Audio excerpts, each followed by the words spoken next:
کس لیے کہ کچھ اور پلان کر رہا ہے؟ نہیں، اس لیے کہ میں جی بھر کے عبادت کر، آخری رات ہے، میں سجدے کرنا چاہتا ہوں، میں تلاوت کرنا چاہتا ہوں، میں ذکر کر، مجھے بہت اچھا لگتا ہے اللہ کی عبادت کا۔ کون کہہ رہے؟ امام حسین سے۔ اے امام حسین کے چاہنے والوں، صبح جنگ ہے، آخری رات ہے، اور میرا امام اور ان گھر والے سب تلاوت میں، ذکر، دعاؤں۔ بتاؤ، وہ کربلا کے میدان میں تلواروں کے سائے میں نماز پڑھیں، ہم اپنے بیڈ روم میں ہوں اور ہماری فجر قضا ہو، ہم دکان پہ ہوں ہماری ظہر قضا ہو جائے، ہم دوستوں میں ہوں ہماری مغرب عشاء قضا ہو، کیا کر رہے ہیں؟ کیا جواب دیں گے؟ سوچیے، امام حسین کو تلاوت قرآن سے محبت کتنی تھی کہ جب آپ کا سر اقدس نیزے سے معاذ اللہ جب شہید کیا گیا نا، تو آپ کے سر اقدس کو نیزے پہ اٹھایا گیا۔ سبحان اللہ، آپ کا سر اقدس نیزے پر بھی تلاوت قرآن کر رہا ہے۔ عبادت ہو تو ایسی، تلاوت ہو تو ایسی ہو، سرے شبیر تو نیزے پہ بھی قرآن سناتا۔ بتاؤ نا، امام حسین نے ایک جگہ خود فرماتے کہ مجھے نماز پڑھنا، قرآن کریم کی تلاوت کرنا، کثرت سے دعائیں مانگنا، کثرت استغفار کرنا بہت پسند۔ یہ 4 پسندیدہ عبادت۔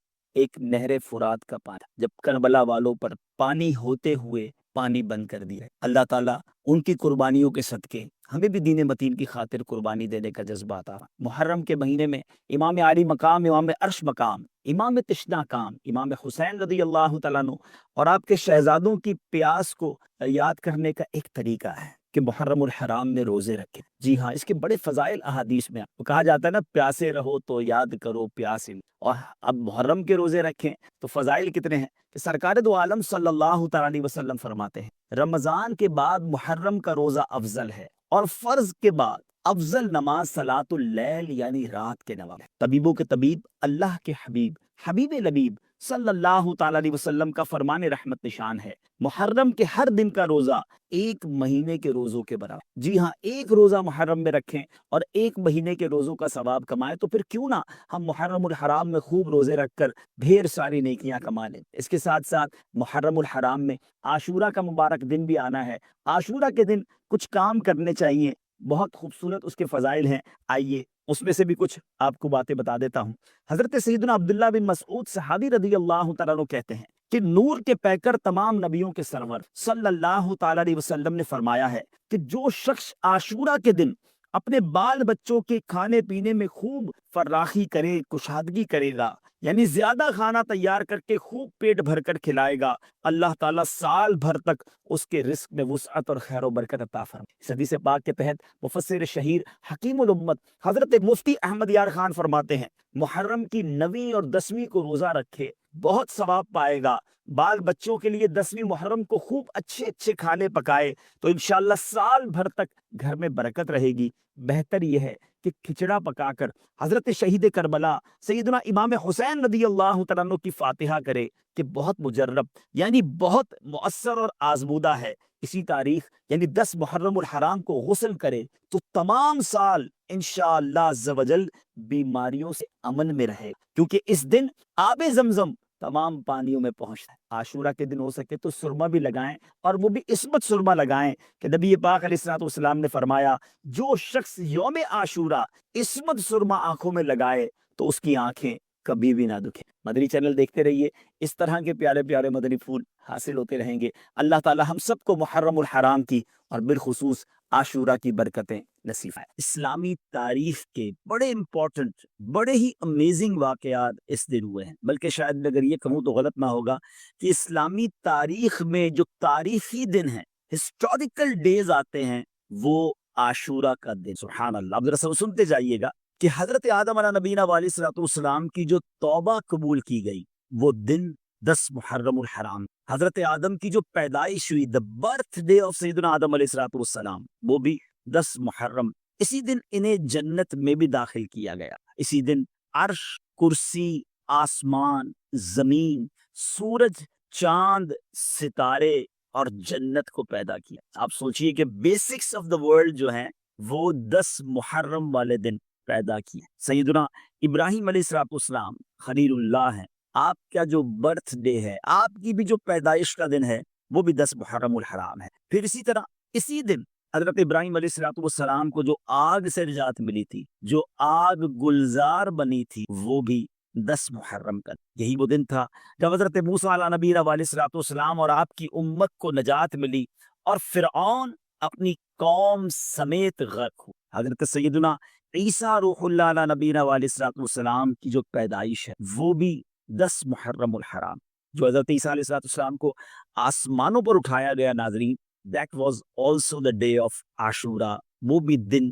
10 محرم الحرام۔ حضرت نوح علیہ الصلوۃ والسلام کے زمانے کے طوفان کو کون نہیں جانتا، مگر اس طوفان سے جو فارغ ہونے کے بعد ان کی کشتی کوہ جودی پر ٹھہری تھی وہ دن بھی 10 محرم الحرام کا تھا۔ حضرت سلیمان علیہ الصلوۃ والسلام کی بادشاہت پوری دنیا میں مشہور ہے، مگر جو یہ بادشاہت، یہ ملک عظیم آپ کو جو عطا کیا گیا وہ دن بھی 10 محرم الحرام۔ حضرت یونس علیہ الصلوۃ والسلام کا واقعہ، جو مچھلی کے پیٹ میں آپ گئے، کتنا مشکل وقت آپ نے گزارا، مگر جو مچھلی کے پیٹ سے نکلنے والا دن تھا، یعنی اس مصیبت سے نجات کا جو دن تھا، وہ دن بھی 10 محرم الحرام ہی۔ حضرت یعقوب علیہ الصلوۃ والسلام کی بینائی کا جو ذوف دور ہوا، آپ کی جو بینائی کم ہو گئی تھی، اور جو پھر اللہ پاک نے اپنے کرم سے، بہت طویل واقعہ ہے، قرآنی واقعہ ہے کہ آپ کی بینائی کی جو یوں سمجھے کہ تکلیف تھی یا بینائی میں جو کمزوری تھی وہ جو دور ہوئی، وہ دن بھی 10 محرم الحرام کا۔ حضرت یوسف علیہ الصلوۃ والسلام کی ہسٹری جنہوں نے پڑھی ہے انہیں معلوم ہے کہ آپ کو گہرے کنویں میں ڈال دیا گیا، مگر اس گہرے کنویں سے جو نکالا گیا وہ دن بھی 10 محرم الحرام کا۔ حضرت ایوب علیہ الصلوۃ والسلام کے صبر کو، آپ کی تکلیف کو، آپ کی بیماری کو آپ جانتے ہوں گے، آپ نے پڑھا ہوگا کہ ان کے ساتھ کتنی پرابلمز تھیں، مگر اس تکلیف کو جو دور کیا گیا وہ دن بھی 10 محرم الحرام۔ ناظرین، دنیا میں بارش جو ہے وہ ہماری لائف کا سبب ہے، پانی کی ایک ہی سورس ہے جو اوپر سے اللہ کی رحمت سے برستی ہے، اور بارش دنیا میں جو سب سے پہلی نازل ہوئی وہ دن بھی 10 محرم الحرام۔ یہ بھی یاد رہے کہ اس 10 محرم الحرام کا روزہ پچھلی امتوں میں مشہور تھا، اور یہاں تک کہا گیا کہ اس دن کا روزہ ماہ رمضان کے روزوں سے پہلے فرض تھا، پھر اسے منسوخ کر دیا گیا۔ یہ تقریباً میں نے آپ کو 24 واقعات، انسیڈنٹ اور ایونٹس بتائے جو اس دن ہوئے۔ 25واں پھر وہ واقعہ امام علی مقام، امام عرش مقام، امام تشناک، امام حسین رضی اللہ تعالیٰ عنہ اور آپ کے رفقا کو بھوکھا پیاسا رکھ کربلا کے میدان میں جو شہید کیا گیا، وہ دن بھی 10۔ اگر کسی کا ذہن ہو تو وہ سوچے کہ اس دن میں اللہ کی رحمت کو کس قدر پکار سکتا ہوں، کس قدر عبادت کر سکتا ہوں۔ جو رب حضرت یوسف کو گہرے کنویں سے نکال سکتا ہے، جو حضرت یونس کو مچھلی کے پیٹ سے نکال سکتا ہے، جو حضرت ایوب کی بیماری کو دور کر سکتا ہے، جو حضرت موسیٰ کے لیے عاشورہ کے دن فرعون سے نجات کے لیے دریائے نیل میں راستے نکال سکتا ہے، وہ رب کریم میری مشکلوں کو بھی دور فرما سکتا ہے، وہ رب کریم میرے لیے بھی رحمت کے دروازے کھول سکتا ہے۔ کنڈی کی پیش بات فضائل و برکات ہیں۔ آقا مدینہ صلی اللہ تعالی علیہ وسلم ارشاد فرماتے کہ تو اپنی مجلسوں کو مجھ پر درود پاک پڑھ کر آہستہ کیا کرو کہ تمہارا مجھ پر درود پاک پڑھنا کل بروز قیامت تمہارے لیے نور ہوگا۔ صلو علی الحبیب صلی اللہ تعالی علی محمد صلی اللہ علیہ وسلم۔ نے زمین پر کھڑے ہو کر چاند کو اشارہ فرمایا تو 2 ٹکڑے ہو گئے، آقا نے دعا فرمائی تو سورج کو بتا دیا، نبی پاک نے کئی صحابہ کرام علیہ رضوان کو جو تھوڑے سے کھانے پر دم کیا تو وہ زیادہ ہو گیا۔ بہت سارے طویل لسٹ ہے معجزات کی، مگر ان تمام معجزات کو ہم صرف سن پاتے ہیں، دیکھ نہیں سکے۔ سوچیے ان صحابہ کے ایمان کا لیول کیا ہوگا جو اپنی آنکھوں سے نبی پاک کے معجزوں کو دیکھ رہے تھے۔ آقا دعا فرماتے تھے بارش ہو جاتی تھی، دعا فرماتے بارش ہو جاتی تھی۔ ہم تو نہیں دیکھ رہے، ہم تو سن رہے ہیں، ہم سنتے اتنا مزہ آتا ہے، مگر آپ جانتے کہ ایک معجزہ ایسا ہے جو آج ہم دیکھ نہیں سکتے، اس کو محسوس نہیں کر سکتے، اس کی برکتیں بھی لے سکتے، اور سب سے بڑی بات یہ ہے کہ اس معجزے کو عظم المعجزات کہا گیا، سب سے بڑا معجزہ تھا۔ یعنی نبی پاک کے بے شمار معجزات میں جو سب سے بڑا معجزہ ہے نا، میں اسی معجزے کی بات کر رہا ہوں جو آج ہمارے درمیان ہے، اور وہ معجزہ ہے قرآن مجید فرقان۔ قرآن ہمارے آقا کا سب سے بڑا معجزہ ہے کہ جہاں قرآن نازل ہو سکے اور اس طاقت کو، اس ہیبت کو سنبھال سکے، سبحان اللہ۔ نبی پاک صلی اللہ تعالی علیہ وسلم کے سینہ اقدس کو، نبی پاک کے دل اقدس کو یہ طاقت دی گئی کہ قرآن اس وقت نازل کیا گیا. اللہ نے میرے آقا کے دل کو، آپ کے سینے کو وہ طاقت دی کہ قرآن وہاں نازل ہوا. اچھا بھائی، قرآن آج ہمارے درمیان ہے اور کیسا زبردست، ہم اپنی آنکھوں سے قرآن کی معجزات دیکھتے ہیں. ایک بچے نے شاید 6 مہینے یا 7 مہینے میں حفظ قرآن مکمل کر. وہ بچہ عربی نہیں ہے.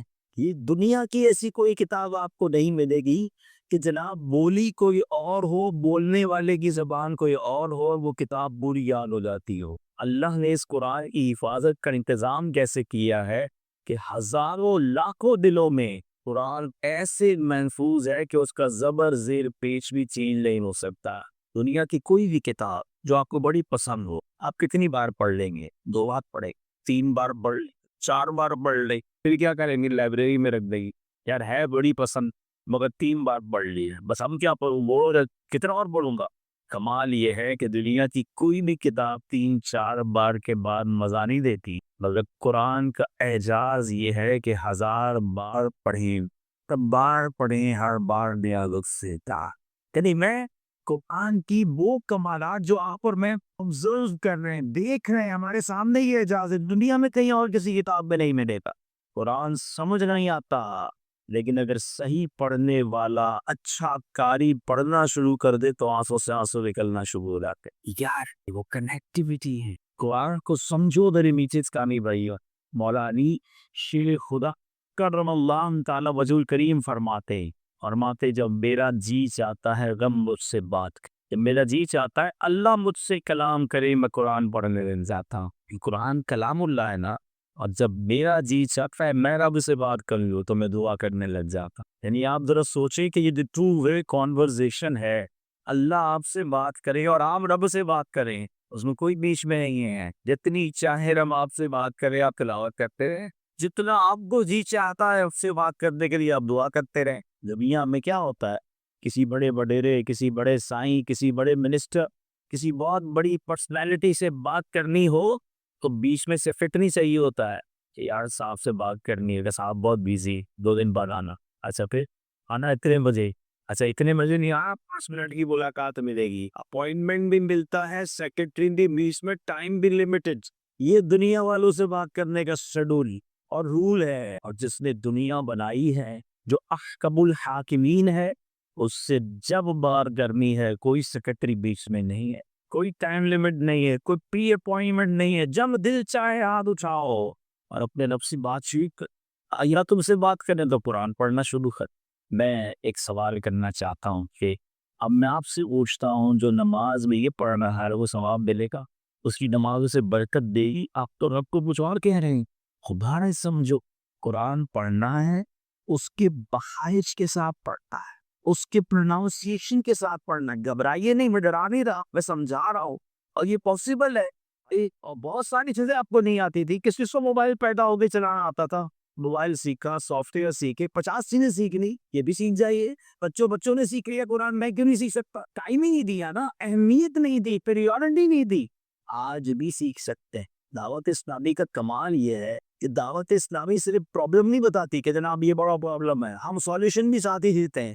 میں آج سب سے پہلے آپ کو پرابلم بتا رہا ہوں، ہائی لائٹ کر رہا ہوں، احساس دلا رہا ہوں کہ دیکھو ہم قرآن کے بغیر جی رہے ہیں جو ٹھیک نہیں ہے. اور اب آپ کو طریقہ بتا رہا ہوں. گھبرائیے نہیں، دعوت اسلامی نے انتظام کیا ہوا ہے. دنیا بھر میں بچوں کے مدرسے آپ نے سنے ہوں گے، دنیا بھر میں ہوتے ہیں، بڑوں کے مدرسے کہیں نہیں سنے ہوں گے. یہ کمال ہے، یہ طلوع امتیاز ہے دعوت اسلامی کا. اسپیشلٹی ہے کہ دعوت اسلامی نے بڑوں کے مدرسے بنا دیے، اور اس کو ہم نے نام ہی کیا دیا، مدرسۃ المدینہ بالغاں. بزرگوں کے لیے، جوانوں کے لیے، کیونکہ بڑا ادبی بچوں کے ساتھ بیٹھ کے نہیں پڑھے گا، شرم آئے گی اس کو. تو بھائی ہم بڑوں کے مدرسے بنا دی، اور وہ بھی آپ کی سہولت کے مطابق.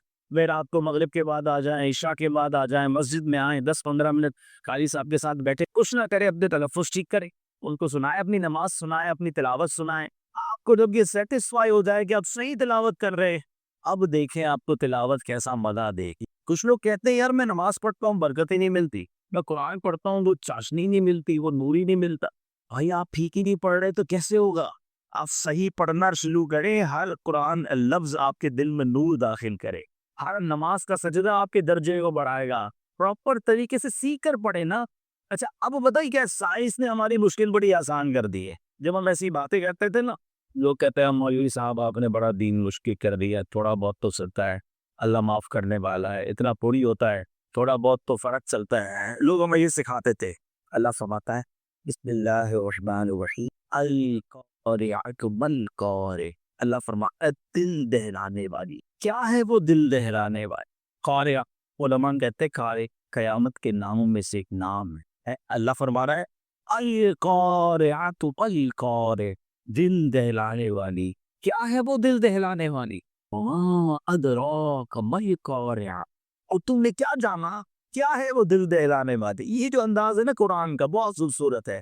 وما ادراک ما القارعہ، خود ہی قرآن ہم سے پوچھ رہے تم نے کیا جانا کیا ہے قارعہ؟ یعنی یہ قرآن کا اسٹائل اور اسلوب ہے کہ جب کوئی اٹریکٹ کرنا ہو کسی کو، تاکید کرنی ہو، سمجھانا ہو، یعنی آپ جب یہ 3 آیتیں پڑھیں گے تو اندازہ کر لیں گے کہ کچھ بڑی بات آنے والی۔ قرآن بار بار کیوں کہہ رہا ہے القارع ملک وما ادراک تمہیں کیا جانا قارعہ کیا ہے؟ اور آگے قرآن خود ہی جواب دے گا ایسا، یعنی آپ کی توجہ چاہ رہا ہے، آپ سے کچھ بڑی اہم بات کرنے جا رہا ہے قرآن، سمجھو۔ یہی انداز آپ کو سورہ قدر میں مل رہا ہے، انا انزلناہ فی لیلۃ القدر وما ادراک ما لیلۃ القدر، تم نے کیا جانا لیلۃ القدر کیا ہے؟ کیوں کہا یہ کہ آگے جواب قرآن نے دینا ہے، مگر متوجہ کرو کہ کوئی بڑی بات ہونے جا رہی ہے۔ پھر قرآن نے آگے جواب دیا لیلۃ القدر خیر من الف شہر، وہ لیلۃ القدر ہے جو 1000 مہینوں سے بہتر ہے۔ یہاں بھی اسی کا انداز اختیار کیا گیا کہ تم نے کیا جانا قارعہ کیا۔ اب سنو، صرف چند آیتوں میں قیامت کا نقشہ کیسے بیان کی۔ یوم یکون الناس کالفراش المبثوث، اللہ فرما رہا ہے وہ دن ایسا ہوگا کہ جب آدمی ہوں گے جیسے پتنگے پھیلے ہوں گے۔ پتنگے کیا ہوتے ہیں؟ بارش میں آپ نے دیکھا ہوگا چھوٹے چھوٹے پتنگے، وہ آپ لائٹ جلائیں تو ایک کو ادھر جا رہا ہے کوئی ادھر جا رہا ہے، گر رہے ہوتے ہیں، کوئی ڈائریکشن نہیں ہوتی پتنگوں کی، گر رہے ہوتے ہیں، مر رہے ہوتے ہیں۔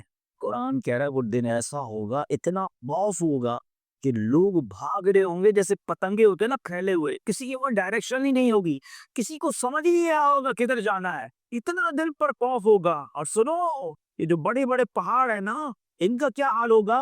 وَتَكُونُ الْجِبَالُ كَالْعِهْنِ الْمَنفُوشِ، قرآن کہتا ہے یہ جو پہاڑ ہیں، بڑے بڑے پہاڑ، یہ روئی کے گالوں کی طرح اڑ رہا ہے۔ ذرا سوچو، کبھی آپ نے رضائی بناتے ہوئے دیکھا ہے کسی تو؟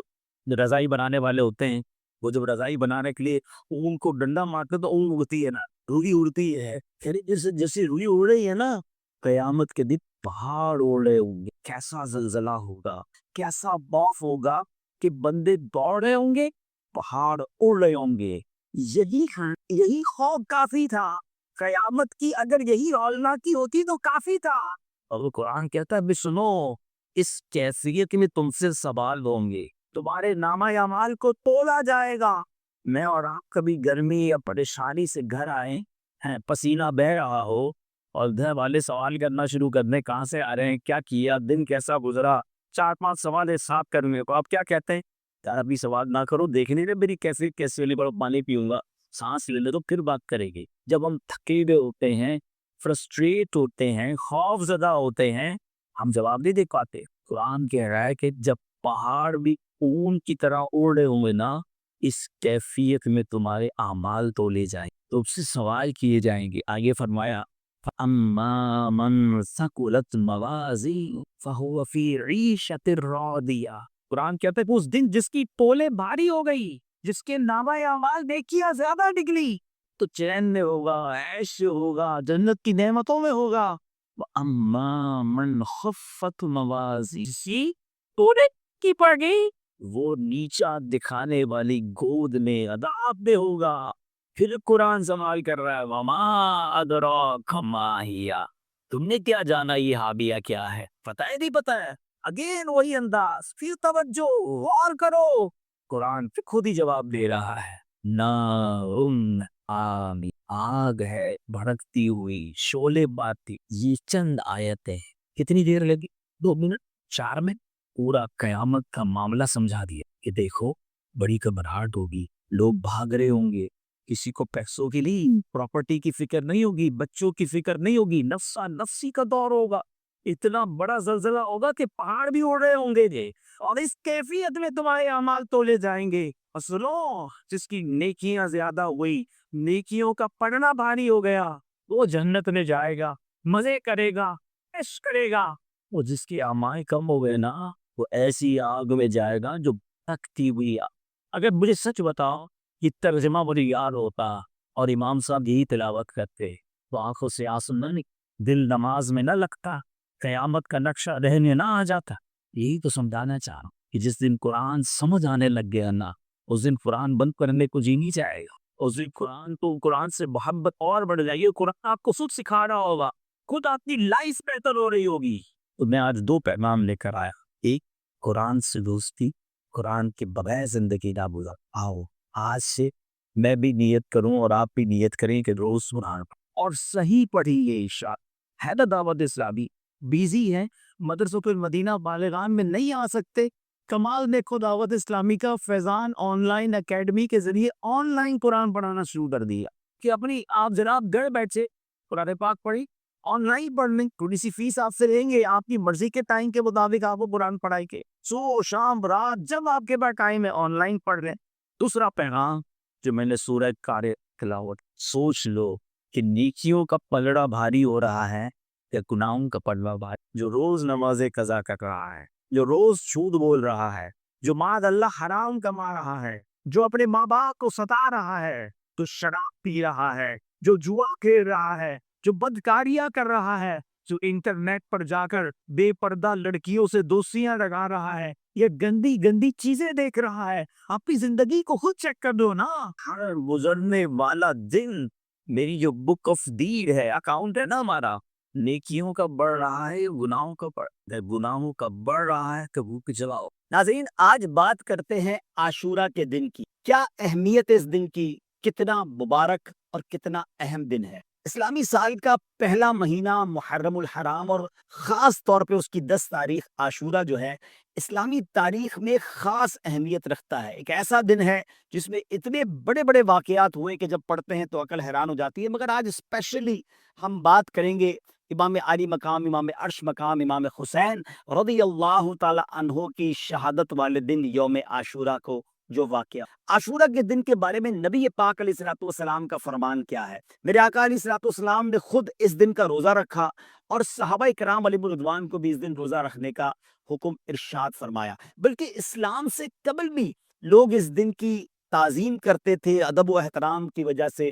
اس دن کا روزہ رکھا کرتے۔ ہمیں بھی چاہیے کہ عاشورہ کا روزہ رکھیں۔ اب عاشورے کے دن ہم نے کیا کیا کام کرنے ہیں؟ آج یوں سمجھے کہ کچھ عاشورہ کی عبادت کے بارے میں بات کرتے ہیں۔ عاشورہ کا روزہ گناہوں کو مٹا دیتا۔ جی ہاں، نبی پاک صلی اللہ تعالیٰ علیہ وسلم کا فرمان عالی شان ہے اور یہ مسلم شریف کی حدیث ہے کہ مجھے اللہ پاک کے کرم سے امید ہے کہ عاشورہ کا روزہ 1 سال قبل کے گناہ مٹا دے۔ اسی طرح میرے آقا علیہ الصلوۃ والسلام کا فرمان ہے کہ جو 10 محرم کو اپنے بچوں کے خرچ میں فراخی کرے، یعنی ان کے لیے اچھا کھانا پکائے اور ان کے لیے خرچ زیادہ کرے، تو اللہ پاک سارا سال اس کو فراخی دے گا۔ اور حضرت سفیان ثوری رحمۃ اللہ تعالی فرماتے ہیں کہ ہم نے اس حدیث کا تجربہ کیا تو ایسا ہی پا۔ اب ناظرین، آئیے عاشورہ کا دن ہم اور کیا کیا نیکیاں کر سکتے، تو میں خاص 12 نیکیاں بتاتا ہوں جو ہم نے اس بار نیت کر لیں عاشورہ کے دن کرنی ہے۔ نمبر 1، روزہ رکھنا ہے، صدقہ کرنا ہے، نفل نماز پڑھنی ہے 1000 مرتبہ قل هو اللہ شریف۔ پھر نمبر 5، علماء کی زیارت کرنا۔ نمبر 6، یتیم کے سر پر ہاتھ پھیرنا۔ نمبر 7، اپنے اہل و عیال کے رزق میں وسعت کرنا۔ نمبر 8، غسل کرنا۔ نمبر 9، سرما لگانا۔ نمبر 10، ناخن تراشنا۔ نمبر 11، مریضوں کی بیمار پرسی کرنا۔ اور نمبر 12، دشمن سے ملاپ یعنی سلو صفائی کرنا۔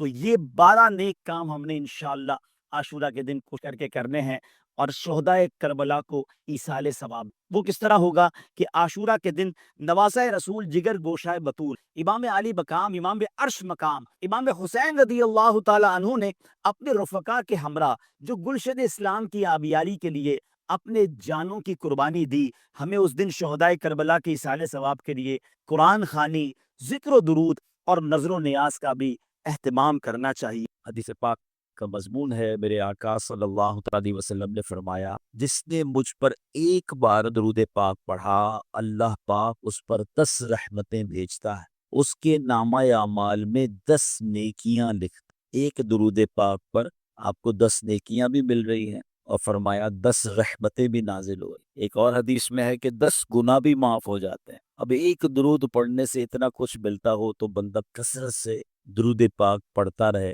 جتنا ہو سکے درود پاک کی کثرت کرتے رہا کریں۔ آئیے مل کر محبت کے ساتھ بآواز بلند درود پاک پڑھ لیں۔ صلو علی الحبیب صلی اللہ تعالی علی محمد صلی اللہ علیہ وسلم۔ الحمدللہ ہم کوشش کرتے ہیں کہ قرآن پاک کی باتیں کریں، قرآن پاک سے کچھ سیکھیں، قرآن کی کچھ آیتوں کی تلاوت کریں اور اس کا ترجمہ کریں۔ آج ٹاپک بڑا انٹرسٹنگ ہے۔ آج قرآن کی باتیں تو ضرور ہوں گی، مگر ساتھ ایک بڑی عظیم ہستی کی باتیں بھی ہوں گی کہ اللہ کریم نے ان کی زبان پر کیسا حق جاری فرمایا تھا کہ وہ جب نبی پاک علیہ الصلوۃ والسلام کو کوئی مشورہ دیتے تھے یا اپنی کسی رائے کا اظہار فرماتے تھے تو اس بات پر قرآن کی آیت نازل ہو جاتی۔ بلکہ ایسا بھی ہوتا کہ جن الفاظ کے ساتھ انہوں نے ذکر کیا ہوتا، پارا نمبر ہے پہلا۔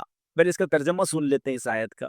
اے محبوب تم فرما دو جو کوئی جبریل کا دشمن ہو تو وہ پس بے شک اس نے تو تمہارے دل پر اللہ کے حکم سے یہ اتارا ہے جو اپنے سے پہلے موجود کتابوں کی تصدیق فرمانے والا اور ایمان والوں کے لیے ہدایت اور بشارت ہے۔ جو کوئی اللہ اور اس کے فرشتوں اور اس کے رسولوں اور جبرائیل اور میکائیل کا دشمن ہو تو اللہ کافروں کا دشمن۔ یہ ہو گیا ترجمہ اس آیت کا۔ اس آیت کا پس منظر بڑا کمال کا۔ پس منظر کیا ہے پہلے وہ بتاتا ہوں کہ مدینہ منورہ کے کچھ فاصلے پر حضرت عمر فاروق اعظم رضی اللہ تعالیٰ کی ایک زمین تھی۔ آپ اس کی دیکھ بھال کے لیے وہاں تشریف لے جایا کرتے تھے۔ اس راستے پر اہل تورات یعنی یہودیوں کے مدرسے تھے۔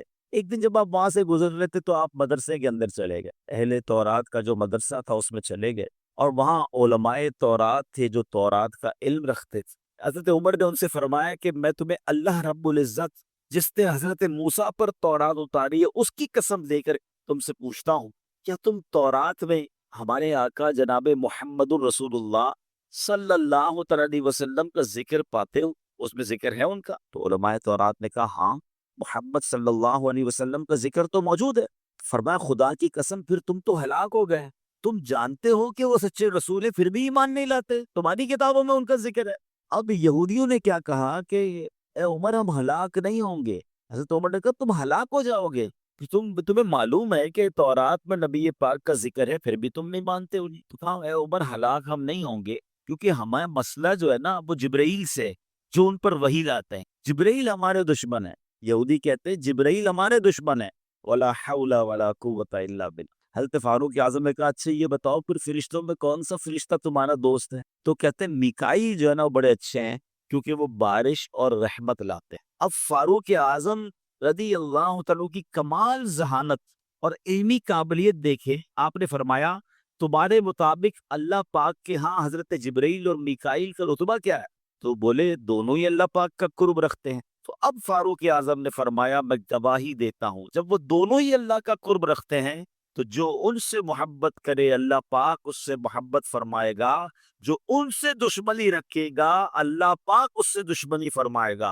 اور ایک روایت میں ہے کہ آپ نے یہ الفاظ فرمائے من کان عدوا للہ وملائکتہ ورسلہ وجبریل ومیکال فإن اللہ عدو للکافرین، یعنی جو اللہ پاک اس کے فرشتوں اس کے رسولوں اور جبرائیل اور میکائیل کا دشمن ہے، بے شک اللہ پاک سب کافروں کا دشمن۔ اب آپ نے تو یہ ان کو کہہ دیا، اور اب آپ نبی پاک کی بارگاہ میں آئے۔ جب پیارے آقا علیہ السلام کی بارگاہ میں آئے تو پیارے آقا فرماتے اے عمر میں تمہیں وہ آیات سناؤں جو ابھی ابھی نازل ہوئی ہیں؟ اور نبی پاک نے حضرت عمر کو جو آیت سنائی نا ایگزیکٹلی یہی الفاظ ہیں جو حضرت عمر ان یہودیوں کو کہہ کر آئے ہیں۔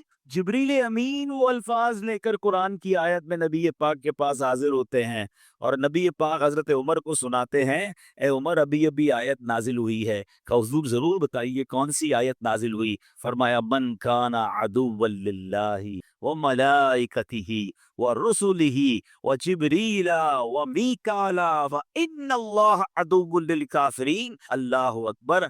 کان دے کے حضرت عمر فاروق اعظم کی کہ جو ان کی زبان سے ادا ہوا، اللہ کا وہ الفاظ ایسے پسند آئے کہ وہ قرآن پاک میں آیت بن۔ اور یہ ایک بار نہیں ہوا، ہاں یہ بھی یاد رکھیے حضرت عمر کی شان، یہ پورا ایک ٹاپک ہے۔